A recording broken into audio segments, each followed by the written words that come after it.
EduBIM te invita a leer, una serie de podcast de la editorial universitaria Villa María.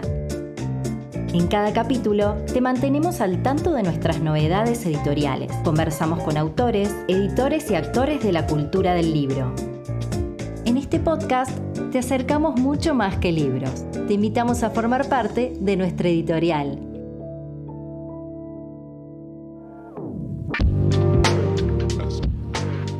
Bienvenidos y bienvenidas a la quinta temporada de EduBIM te invita a leer. Es un placer volver a compartir con ustedes nuestros lanzamientos editoriales en formato podcast.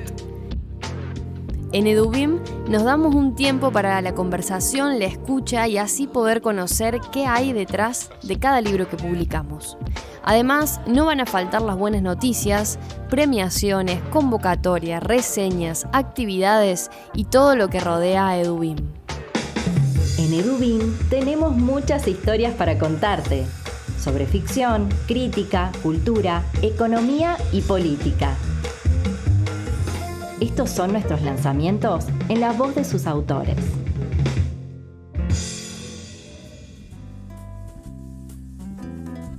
Uno de los primeros lanzamientos de este 2025 es el libro Eco-Creatividad, Utopías concretas para tiempos inciertos. El autor de este título es Hugo Busso, filósofo argentino radicado en Francia. Esta producción aporta un nuevo concepto al campo de la discusión política, sociológica y ambiental. El libro es un puente entre el debate filosófico y político francés y latinoamericano, que ofrece un aporte concreto para construir un nuevo imaginario colectivo. Los invitamos a escuchar la conversación con el autor. ¿Estás escuchando? EduBIM te invita a leer. En EduBIM te invita a leer, es un placer recibir a uno de nuestros autores. En este caso estamos hablando de Hugo Busso, doctor en filosofía por la Universidad de París y la Universidad de Buenos Aires. Enseña en la Escuela Politécnica de París y en Artes y Oficios de la misma ciudad, en Francia, y es autor de Eco-Creatividad, Utopías concretas para tiempos inciertos, editado por nuestra editorial en este 2025. Hugo, bienvenido a EduBIM te invita a leer. Muchas gracias. Bueno, es un placer realmente haber editado este libro con esta prestigiosa editorial. Bueno, Hugo, me gustaría que conversemos un poco de este nuevo lanzamiento, que de por sí tiene un título bastante sugerente, y en ese sentido quería preguntarte cómo llegaste al concepto y a la propuesta de eco-creatividad. Bueno, yo desde joven, cuando estudiaba en la Universidad de Córdoba, siempre tuve preocupaciones sociales y filosóficas. De hecho, estudié filosofía. En principio me había interesado la filosofía marxista y también luego todo el desarrollo de la filosofía francesa como Foucault, Deleuze. Y en todo este debate, en función de los cambios sociales, transformación social y el pensamiento ético, empecé a llegar a determinadas problemáticas referidas al poder, a la transformación social. Luego hice un máster que venía sobre el tema de comunicación y capital social, nuevas tecnologías en la época del corralito en Argentina. Y luego hice un cambio hacia el tema de los problemas, digamos, de la filosofía moderna para comprender los cambios sociales en América Latina. Por último, empecé con todo este melange de cosas, pero se fue compaginando y llegué a la problemática central, yo creo, de nuestra época, que son los problemas ecológicos, los desafíos ecológicos que tenemos como civilización. Entonces, el tema de ecocreatividad, en este neologismo uní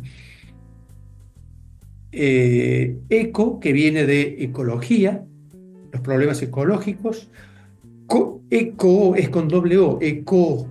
Esa doble O viene de cooperación o cooperativismo, porque estimo que no es la competencia, sino la cooperación principalmente a nivel social e individual e interindividual que nos resuelve nuestras cosas.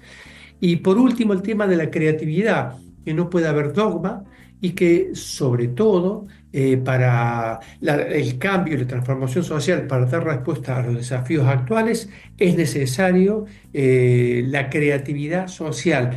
No sin profetismo y sin especialistas que estén diciendo qué hacer, sino buscar orientaciones para pensar el futuro. El futuro pasa a ser una causalidad presente. Entonces, estas preocupaciones filosóficas y sociales han hecho que yo me centre en este concepto que he creado para poder dar respuesta a mis preguntas y mis interrogantes, que considero que son los interrogantes y las preguntas que tenemos como país, como región y como civilización. Hugo, a lo largo de tu producción de eco-creatividad, hay una crítica del liberalismo histórico y su versión, podemos decir, contemporánea o actualizada del neoliberalismo. ¿Cómo desarrollas esa crítica? Bueno, el tema del liberalismo hay que comprenderlo en profundidad porque es la ideología hegemónica. Digamos, es muy importante porque el liberalismo histórico reemplaza básicamente a las monarquías y eso tiene impactos en las colonias como en toda América Latina y en todo el mundo en la época colonial. Por supuesto que venía con toda una promesa de libertades. Hay una reformulación, hablando muy rápidamente, de ese liberalismo, un liberalismo, digamos, que tiene como antecedentes no tanto a Adam Smith y a David Ricardo, sino al autor de la fábula de las abejas, Bernard de Mandeville, que la fábula te recuerdo muy rápidamente. Hay una colmena de abejas en la cual, bueno, no todas las cosas son muy éticas y hay algunos medios chanchullos ahí que se hacen, hay muchos vicios, pero se toleran porque eso aparentemente da trabajo. Justamente esos vicios pasa a ser para Mandeville la virtud, porque se le ocurrió a algunas abejitas en la fábula de Mandeville dejar de hacer malas acciones, entonces esa colmena se empieza a debilitar porque se empiezan a perder muchos trabajos y mucha gente que trabajaba en esa colmena. Entonces se vuelve presa fácil de otros depredadores y se destruye. Conclusión de esta fábula, que es la que es el antecedente teórico de esta fábula, fíjate tú, para el liberalismo y también para el neoliberalismo actual en la versión monetarista, que digamos la conclusión de esta fábula dice es más o menos los vicios privados son la virtud pública, porque eso es lo que genera trabajo, hay que permitir esos vicios, esos excesos, ¿no? Esa promoción del deseo. Pero resulta que ese deseo desenfrenado es un consumo desenfrenado, dicho muy rápidamente. Sí, ese consumo desmesurado tiene como contrapartida, como contrario, mejor dicho, a la sobriedad. Una sociedad que solamente consuma y produzca lo que necesita. Entonces el tema es que ese liberalismo que promueve, digamos, ese consumo excesivo, que quiere de la sociedad que sea una sociedad de mercado y no de mercado, hace que sea la base y la causa principal de nuestras crisis ambientales y de nuestras crisis ecológicas. Y es inviable a mediano y largo plazo. Pero eso no es que lo diga yo, lo dicen todos los informes científicos del GIEC, del Grupo de Expertos Intergubernamental sobre el Cambio Climático. Por lo tanto, este modelo es inviable. O sea, el modelo hegemónico neoliberal, que es una continuidad del modelo liberal inicial, que lo tiene a Hayek, que lo tiene digamos, a los que instauran por primera vez estos modelos económicos con el general Pinochet, con Martínez de Hoz y el golpe de Estado en Argentina, con Margaret Thatcher y con Ronald Reagan. Esa implantación de estos planes económicos y sociales de convertir a la sociedad en sociedad de mercado, no con mercado, de mercado, y hay una gran diferencia, porque ahí se privilegia el consumidor, no el ciudadano. Entonces, esto genera problemas no solamente ambientales, sino sociales. Entonces, hoy el desafío democrático va junto con el desafío ecológico. Entonces, lo que viene es un cambio, porque hay un paradigma, que es este paradigma economicista, neoliberal, que en lo ideológico es el neoliberalismo, como doctrina económica es el monetarismo, pero se ha quedado, digamos, en la época de Isaac Newton, es decir, no ha incorporado el segundo principio de termodinámica, que es justamente la entropía. ¿Mm? Hugo, agrego, una cuestión depredadora y extractivista, ¿no? Por supuesto, el extractivismo es una consecuencia también de este modelo.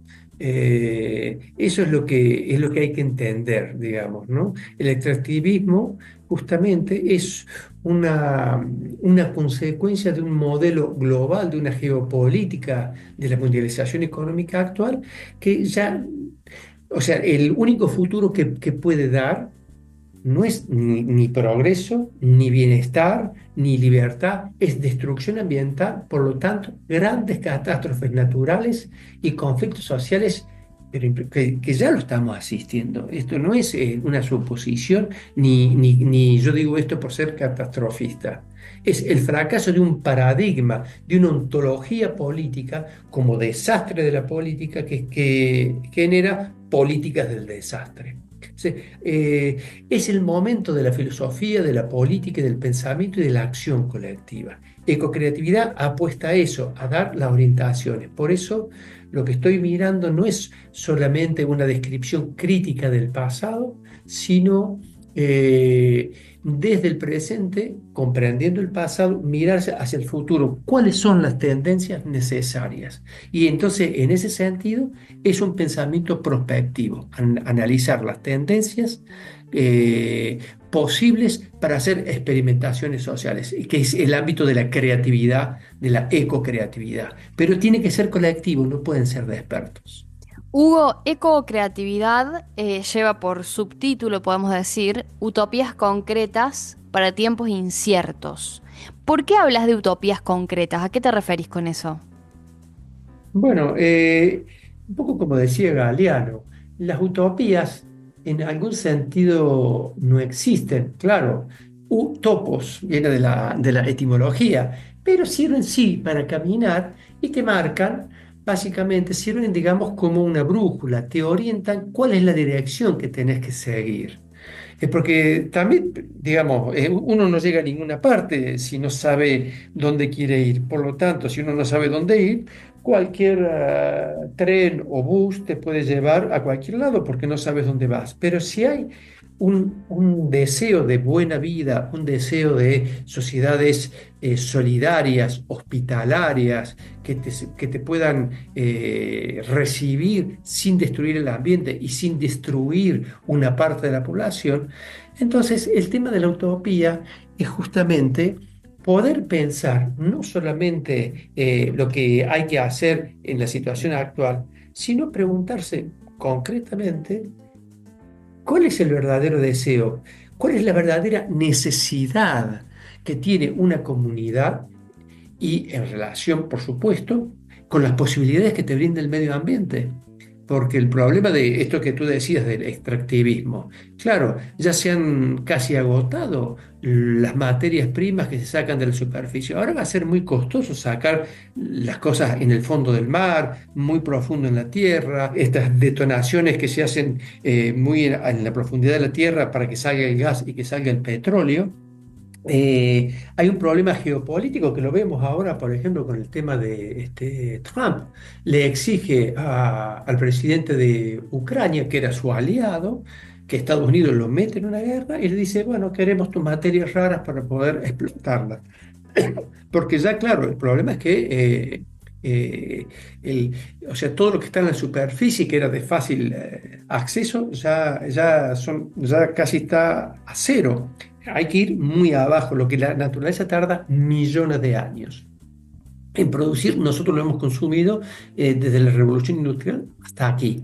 Y eso es nuestro calentamiento climático, que es una de las 9 variables. Y el extractivismo es una consecuencia geopolítica y neocolonial a la vez de esas políticas liberales que necesita imperativamente el mismo capitalismo actual crecer. Pero crecer implica contaminar más. Entonces, los compromisos internacionales de contaminar menos pasan a ser inviables con este modelo. No, o sea, hasta un niño lo entiende esto. Por lo tanto, ¿qué hacer? Es la pregunta. Por último, como autor de Ecocreatividad, ¿qué crees que aporta este libro para las ciencias sociales, la filosofía, el activismo? ¿Por qué dirías que es importante leerlo? Mira, yo como latinoamericano que vive en Francia, soy un puente, digamos, como si fuese un pontífice, pero el pontífice que tiene ese sentido religioso viene de pontos, que es puente. ¿eh?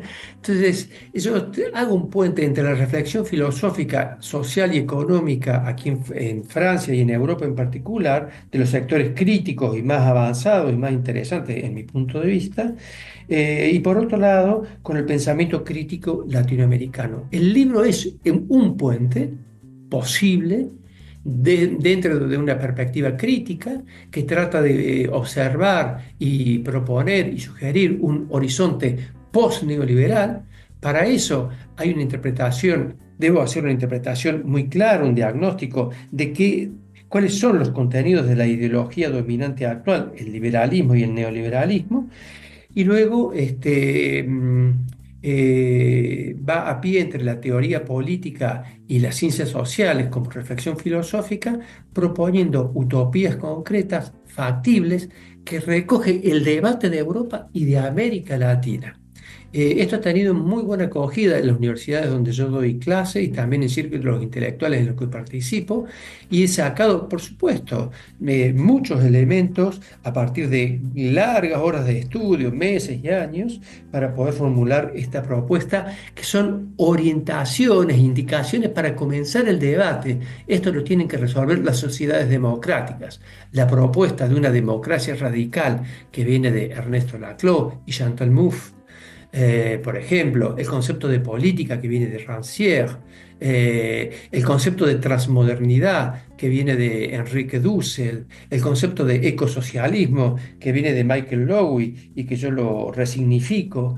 Y ecocreatividad es un compendio de todo este debate no eurocéntrico, post-neoliberal, más allá de la modernidad, que no es posmoderno, sino transmoderno, y la ecocreatividad es una propuesta factible como conjunto de utopías concretas de mundos posibles para vivir justamente para una buena vida. Muchas gracias por esta conversación y espero que Ecocreatividad, llegue a la mayor cantidad de personas posibles, y me parece que es una suerte de faro, una luz, como decías vos, para pensar nuevos horizontes y que la vida sea un poco más vivible en estas condiciones. Así que muchas gracias por la conversación. Y sobre todo, que el planeta sea hospitalario. El problema es que está siendo inhospitalario, tanto los gobiernos como también por las catástrofes ambientales. Por lo tanto, es necesario no caer en el catastrofismo, sino justamente en la construcción y creatividad de un mundo nuevo. Y ese es el entusiasmo. Muchas gracias por tu invitación. Muchas gracias, Hugo. ¿Estás escuchando? Edubim te invita a leer.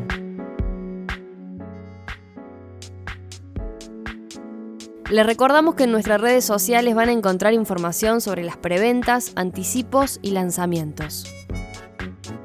En Instagram somos editorial_edubim, en Facebook Editorial Edubim y en Twitter nos encuentran como Edubim.